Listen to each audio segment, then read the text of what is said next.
host of the Looking and Feeling Your Best at Any Age channel on YouTube. Stopping by with another video. I just had some more insight as to some of my secrets, because people tend to ask me what is my secret for looking the way I'm looking at 51. I assume that that's a compliment, and that's the way I'm taking it because people are asking me. And so that's why I started this channel, to share some of those secrets. I don't know if they're really secrets, but I'm just sharing my my habits and routines with you guys, and hopefully it will help someone out there. One of the inspirations I got when I was out earlier today, I was getting gas, and it's funny, the gas station is near a Popeyes, and the thought I had was, oh my goodness, they can make that grease smell so good. And so immediately I started to get visions of maybe like trying a chicken leg or something with maybe a biscuit from Popeyes. Because a few times a year people come to the house and they want to bring something. You know, they can bring Popeyes chicken or whatever, but it's not something that I eat on a regular basis. So I guess the title of this video is that fast food is not your friend, especially if you're middle-aged. This is what I told my husband a few years ago. If you want to kind of try to keep your weight under control as you age, the best thing that you can eliminate is fast food.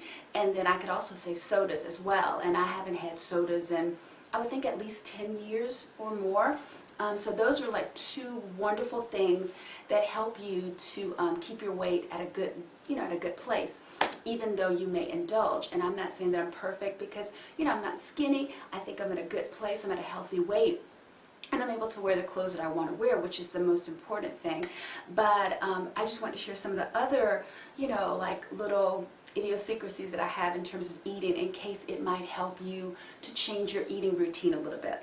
Like one, like I said, no sodas, and I don't drink. I don't drink alcohol, so that saves a boatload of calories as well. And I think that, I'm not saying you shouldn't drink at all. That's not my thing. The Lord revealed to me a number of years ago that drinking wasn't for me. It had no purpose, and I didn't even enjoy the taste of it the few times that I did, well, the times in college that I did drink. I was really drinking just because my husband was drinking, my boyfriend at the time. And so after college, I just said, drinking is not for me, and it saved a boatload of calories. And I think that that's why my skin is faring as well, as one of the reasons why it's faring as well as it is. So definitely no smoking. I think smoking is very hard on your skin. But in terms of eating habits, like I don't eat chips on a regular basis. And if I do, because I was at the grocery store and I hadn't eaten lunch yet, so like the times when I do splurge or have a moment of wanting chips, I try to get the smallest can that I could find. This isn't the smallest one that I would prefer. That's usually like this, but I got these. So if I go crazy and eat all of that, it's not complete devastation or anything. Like say eating a whole bag of Cheetos or a whole bag of Doritos. Also, this is a good thing, that I don't like butter or margarine. It's not that I just cut it out, but I don't eat it, period. So I think I save a lot of calories by not liking butter or margarine. So when I go to a restaurant, I'm not eating bread and butter because I don't even like that. So if you could cut down on that, that might help you as well. And so I also don't fry foods at home. I don't even remember how to fry anymore. If I have a taste for something fried, I might do shake and bake with some chicken legs in the oven, or some boneless, skinless chicken thighs. Those are great with shake and bake in the oven. I don't like gravy or mayo. I mean, those are two really fatty condiments that that you could probably do without if you're trying to lose weight. Let's see, I don't eat mashed potatoes. I never have, and I hate them. I think I had them when I was 4 the last time. I don't like that. It's just so carby. And then same thing for mac and cheese. In fact, the only cheese that I eat is on pizza, which I love. So I'm never going to say that I won't eat pizza, because I do like it. I just cut the excess dough out of it. That kind of makes it a little bit better. And then I add like, even though I like meats, like Italian sausage, pepperoni, and ham, I add broccoli and spinach and green peppers to it based on my husband's suggestion. So it makes it a little bit healthier, and I only eat that once a week, if that. And so then also, like, I might have a cheeseburger a few times a year. I'm not a big red meat person, so I would put cheese on that. And what else was I going to say? Oh, I also don't eat steak or like pork chops. I don't like really thick meat, so I'm not a big meat eater. And like if I had spaghetti casserole, I would put some cheddar cheese on it, or tacos. And I'm not even eating those other than when my sons come home from college, I'll make that for them. But for the most part, now that we're empty nesters, my husband and I are eating salads a lot of the time. In fact, I just bought some neck bones because I'm going to make vegetable soup. Oh, sorry, my timer went off, but I'm almost done. So another thing, I don't really like dressing or stuffing, so like I'm not eating, you know, stovetop stuffing or whatever.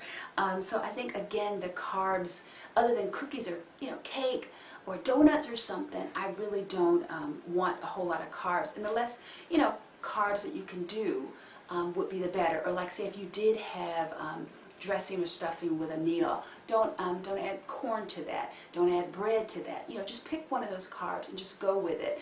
And my husband is funny, he used to get into trouble with me because he'd try to help me when I was coming home from work, and say if I was going to make corn with a meal, he would try to get fries. I'm like, no, not corn and fries, you'd pick one. And definitely not, you know, bread with that. You know, give the boys like a green vegetable, a meat, you know, the corn and maybe a bread, but don't try to add fries and corn. I don't know, it's just something that feels wrong about that to me. So for me, I try to limit the amount of carbs that I'm eating on a regular basis. And then, but I'm a big fan of bread. I like the low calorie, whole wheat, double fiber. That's only 50 calories a slice, but it makes you, you know, stay full longer. And it's not like dressing or stuffing. And then, let's see, I'm not a big fan of salad dressings either. Let's see, what else? And also my biggest thing, the biggest secret that I have is making trade-offs with foods. Like I said, I was at the grocery store and I was hungry, and so I came home. I didn't get anything while I was there, even though things were, you know, jumping out at me and screaming. I came home and I made my big sweet potato. Well, I warmed it up. I made about 6 of them at the beginning of the week, and so we've been warming them up the whole week. So I'm actually starving. But anyway, so I went for that. I didn't open the Pringles.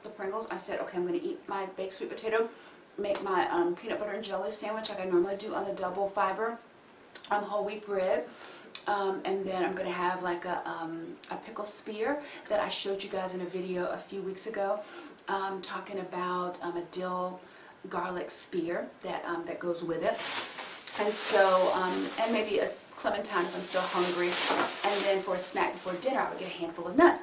Alright, but anyway, I was at the grocery store. This is one of my weaknesses. Chocolate is an indulgent. Everybody has something that they fall prey to. Occasionally I fall prey to Entenmann's mini rich frosted donuts. So, but the thing of it is, am I going to eat these today? No, I am not. Even though I got suckered by the, you know, 2 for $6 price, and I threw them in the cart before I could think about it. The thing of it is, I can't eat any today because I'm going to drink Red Bull tonight. On Friday nights only, I drink Red Bull. That's my drink, in a red glass, in a wine glass, and I just sit and I enjoy it because I'm drinking water. That's the other thing, water, water, water. That's my most favorite drink and the most constant thing that you'll see me with. So the trade-offs, like if I'm going to have the chocolate covered donuts, no Red Bull, because I need at least 20 ounces to even stay awake on a Friday night. And you know, like, so if I'm going to have some of the Pringles, I certainly probably wouldn't have the chocolate covered donuts. And if I had the chocolate covered donuts, I wouldn't be eating cookies in the same week. So make choices. Don't waste calories. Don't be a calorie counter or like a diet or whatever, but make your calories that you consume count. Only eat things that you're really, really thrilled about. This is the only snack that you heard me talk about, you know, because I like to make things count. So hopefully that helps somebody out there to get your weight under control, or to maybe lose a few pounds and, you know, eat well so that you can stay the size that you want to stay for the rest of your life. But anyway, guys, thanks so much for stopping by, and I look forward to sharing more tips to help you look and feel your best at any age. Until then, have a great one. Take care. Bye.